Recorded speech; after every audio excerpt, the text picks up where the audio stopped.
Hi, this is Jonathan with Fishing with Faith Outdoors. I'm glad y'all tuned back in today.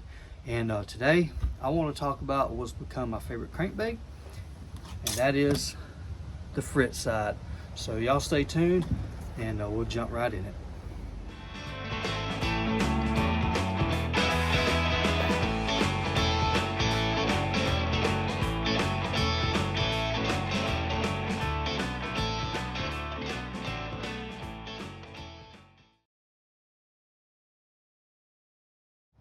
Alright, again, thanks for watching everyone. If y'all would like and subscribe to the channel. Sorry it's been a few weeks before I can put out a video. I was out of town working for a couple weeks and just trying to catch up on the family life and getting things done. So I was able to get a video squeezed in this week, and hopefully y'all will get something out of this. So but anyway, fall time is officially here in Georgia. It's starting to cool off. There's still a little bit of transition going on down south in those waters. They're still up in the 80s. Here up north, mid Georgia area, the waters are probably between 65 and 70. So they're cooling off, and that transition area is starting to plane out. And here, hopefully, in the next couple weeks, look like I have some lines under my eyes. I have been getting some sleep, okay, but anyway, but yeah, so hopefully the next couple of weeks going into December, these fish here in middle Georgia and South Georgia will start pushing those bait fish up and feeding up. So with that being said, this is a crankbait time season, okay? If crankbaits ain't done you no good all summer, this is the time to start throwing a crankbait. I've caught some fish on a crankbait here in the past couple of weeks, especially on a square bill. I haven't done a whole lot of cranking myself. I'm not a professional cranker. I'm still learning it. I'm still trying to get the hang of it. And it's just one of them techniques that a lot of guys use. And you see here, I got my arsenal put together. So when I go out in the kayak and the boat, I have what I need when it comes to this crankbait deal. So but I want to show y'all a couple of them here. It's the Fritz side, and I wish I'd have wrote down what size this is, but it runs for like, I think it's like 2 to 5 feet. But when you go to Academy or Bass Pro, you can look at the package. It'll tell you what it is. So it's the Fritz side 5. Okay, Fritz side 5, and this is the one I've been throwing. And this says clicking. You can get the silent ones too. I need to get a couple more of those, but it's got a little clicker in there. Okay, thought I had a orange one somewhere, but anyway, but I have the Sexy Shad too on that. So these have been really good crankbaits. You basically throw them at the bank and reel them in. Okay. Don't do a slow retrieve. Do like a medium fast retrieve, because what you're trying to do is trigger that reaction bite. Okay, and when it's coming across there and it hitting stuff, they're going to hit it. Okay, and the whole deal about this Fritz side is it's a flat-sided crankbait. Okay, and it got that bill on there, the good bill that deflects off stuff. So that flat-sided crankbait. Okay, well, I'll come do it in a minute. Just hang tight. Finish watching that. Okay. But yeah, so that flat side is a tight wiggling, it's a tight wallow. So this is especially good in cold water. Not only that, designed for cold water, but it's like a finesser style crankbait for those high pressure lakes, cold water situations, late fall, mid to late fall, going all through the winter into the spawn, and probably up into the post spawn to where you can actually, I don't know, probably up to the pre-spawn into the spawn. Then there you can over, I can't say the dang word, move over to the more wide wobbling style crankbaits that got a lot more action. But that being said, great little crankbait. Love these things. All right, the setup I'll run it on. I am going to invest into a crankbait rod, but this is what I've been running on. This is a medium fast rod with a fast gear ratio reel. You want a 7 3-to-1 gear ratio.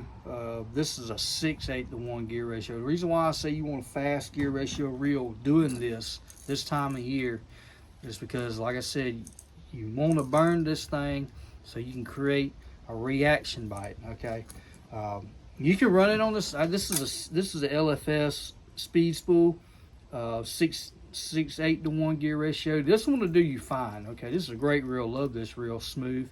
I know in the past I've said I don't like Lew's, but that was the ones from the Walmart Lew's. Those things gave me trouble, but this one has been a really good one. I picked this up here recently, try it out, and I love it. But anyway, you definitely want to. You can do it on a 6-8 gear ratio reel. You can do it, but that 7-5, that 7-3-to-1 or whatever it may be, that help you get it going faster without a lot of wearing your arm out cranking all day, if that's what you're doing. So but yeah, so the line is, I run 12-pound on my line. I think at a minimum that's the least I will go, because you're throwing this thing into cover, and I'm about to show you how you want to do it and where you want to do it, because this bait, you want it to hit stuff. You want it to bounce off the bottom, and round docks and stuff. You want to hit stuff. You want to deflect it off stuff, and it's designed to come through cover, and it comes through cover pretty darn good. It's not 100% weedless, but I give it an 80% weedless on these. They got all the colors, bait fish colors. Your bait fish colors, the whites. Stained waters, overcast stained waters. Either one of these will work, because it's bold colors. It's got that bright white in there. This right here would be good for muddy water, especially in those muddy conditions. That off color water, that white, and then you got your sexy shad. For those lakes that the sexy shad works great on.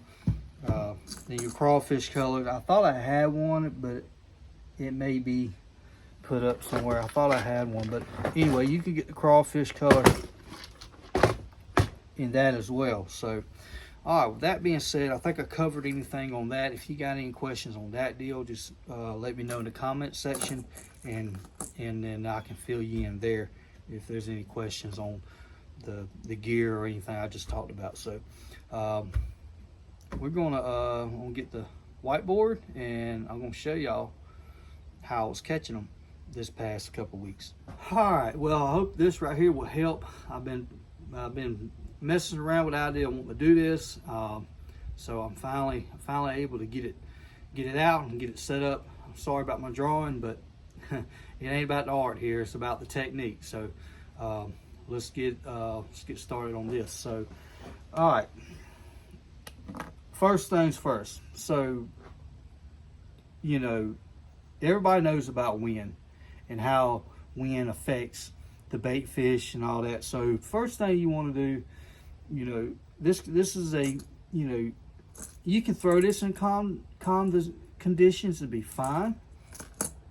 But you can, if you want to do calm conditions with this and you got a high pressured body of water, get a silent one, or just run a silent one if you get a lot of people throwing crankbaits. Okay, run a silent one if you can get away doing that, and you can probably pick up some more bites. But windy conditions and all that good stuff, this is when you want to throw a crankbait. I guess you get a good ripple across the water. I wouldn't say, something, not a dead still, but if you got some breeze, run your crankbait this time of year and try to hit where the wind is being blown into those directions.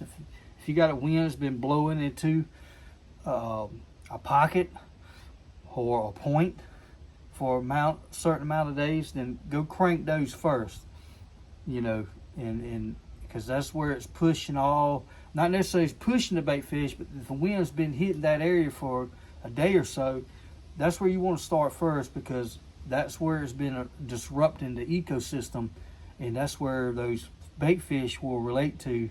They go feed up on the stuff that has been messing on been disrupting the bank and getting those microorganisms and stuff moving, and that's where them fish are going to relate to.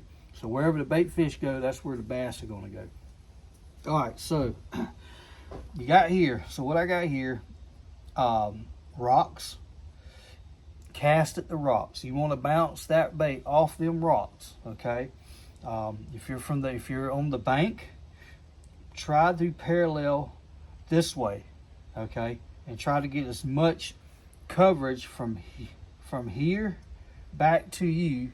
That way, because if you're just casting out here and these fish are staging up here, you're casting out here, you only going to hit a couple of them. But if you can cast parallel as much as you can across them rocks, then you're going to be more effective with your bait, getting it into the strike zone.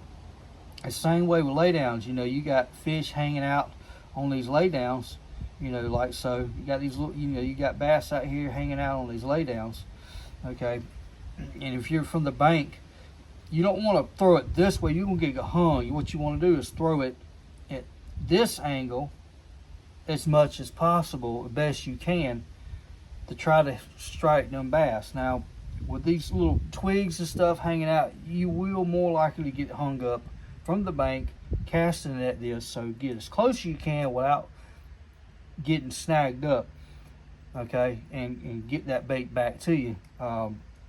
You can get one that's a little bit more shallow running for the bank guys, so you can get it over the grass and weeds and trash and stuff that's close to the bank. So bank guys, parallel as best you can. Don't go straight out, because you're gonna miss a lot of fish. Parallel as best you can. All right, so boats and kayaks, you want to cast, the same deal, but from a boat perspective. Okay, let's see if I can draw a boat here. But from a boat perspective, you want to do the same thing. You want to cast parallel as much as you can. Now, if you're throwing straight in, you're going to miss a lot of fish. You want to go in as much as you can, parallel, like you was on the bank, but you're out on the water, and get that bait into the strike zone as much as possible. Same way with a laydown. You want to come in here and bam, bam, bam. Go all the way around that laydown like that. Don't just hit it a couple times and pull out. Go around that laydown as much as you can and get that bait in there. Bounce it off them little twigs and off the trunk of it, and just cast across the laydown and hit it. Cast across and hit it. The great thing about a boat, you can get over there and get it out. The only problem about that is you blow the area out. Just move on down the line. The same way with riprap. Get in there, boom. Rocks, boom, hit it. Like that right there. Just hit it as much as you can. Just don't hit it once or twice and pull out. Hit it as much as you can, because them fish are going to be hanging out on them rocks, where them bait fish and all going to relate to. All right, the next thing I want to point out with this is too, you got these pockets, so the bass are going to push these bait up in these pockets, okay, and try to relate to pockets that relate to a creek channel. Or you bank guys, figure out, if you can, get too close to where there's deep water, because them bass are going to push them shad up off the creek channel into these shallow areas and pull back into the drop off or creek channel. Anywhere there's deep water, you want to relate to is when these bait fish, and try to catch them. When they start busting, they're going to push them up. They're not necessarily going to push them into the creek arms and push them all the way up into these coves and stuff all the time, they're gonna be busting them out here too, off these creek channels and deep stuff too. All right, so just remember that. All right, so I hope with that. All right, so the next thing I want to talk about too. Okay, buddy, I'll be here just a minute. I'm almost done. Yeah, come up here and look at the tractor. Shut the door, come look at the tractor. All right, so the next thing I want to talk about is, you know, you guys in the boats and kayaks, you know, when you throw it at a laydown, you want to cast that bait out here, and say that water level. Say the water level is. Let me get my blue marker out. Say that water level's, you know, up here somewhere like that. Okay, so that's the water, and you see the top of that stump right there, or that laydown. You see the top of that. Let's bring it on down here a little bit more so you can see that the water level is here. Okay, there's the bank, there's the water level. All right, so you see the top of the laydown here. All right, so you automatically casting at what you can see, no problem. But what you're gonna have is you're gonna have fish that's down here relating to the bottom side of it, and say if it's a steep drop off like that, if you never get that bait down here, you're gonna miss those fish. The same way here, you know, because that thing's out here. Say it's like, let's say it's 2 foot here and it's 5 foot there, and this thing goes down to 5 feet, so you can get it right over the top of their heads. If you don't ever get that bait down here, cast as far as you can down and hit this tree, or bounce it off these little limbs down here, you're gonna miss a lot of fish. So keep that in mind when you're casting to laydowns or rock or anything.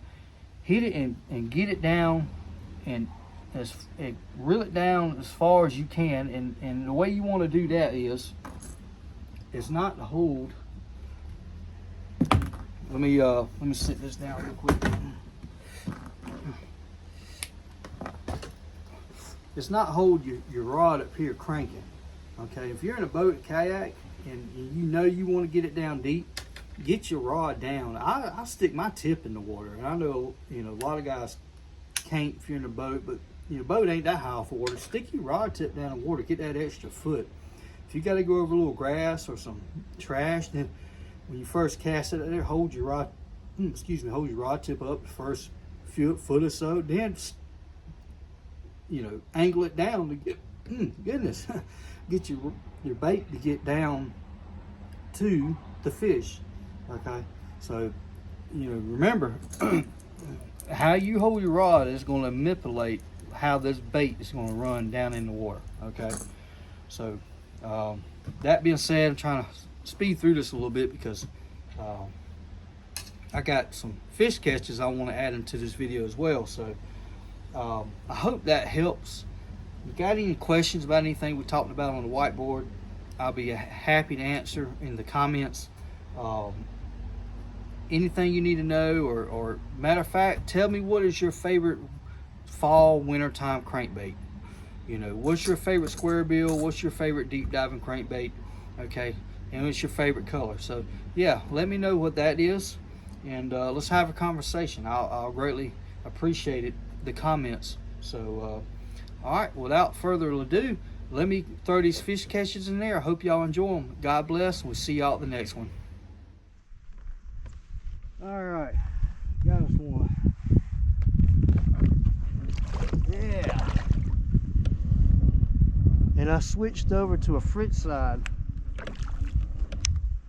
To a Berkley Fritz side.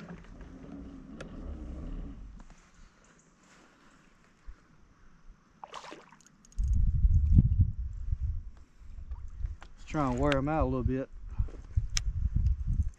So when I get him over here, he won't put no nuts in my hand. There we go. Yeah, look at there.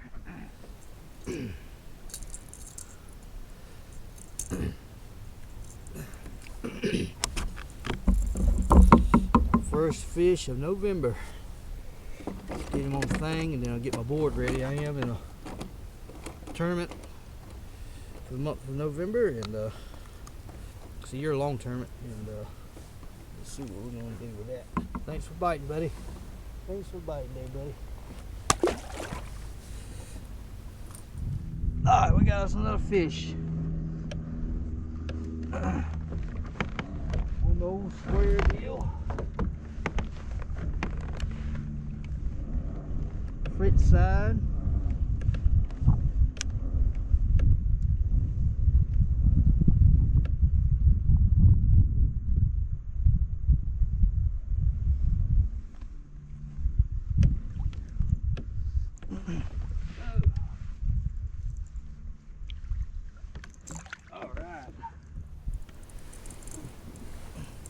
Yeah, I gotta do something about this camera here. It's all jacked up.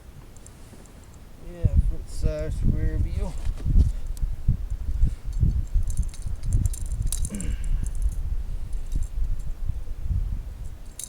This is the one that dives 5 feet. I think he'll measure.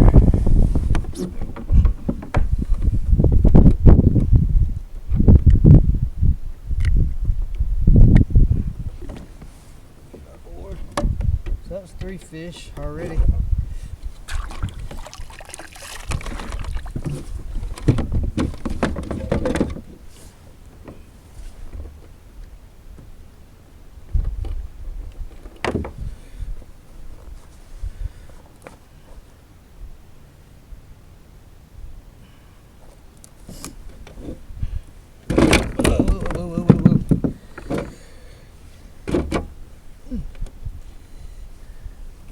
Oh, just shy of 12. Well, he'll be 12.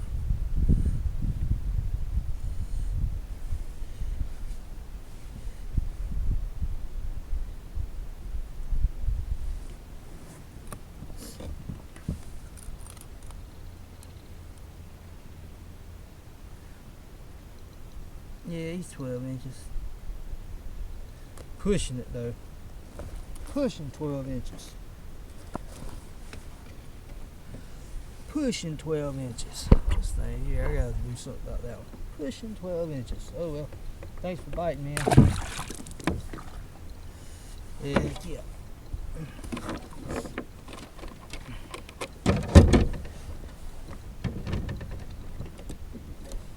Hopefully we can cull that out here shortly.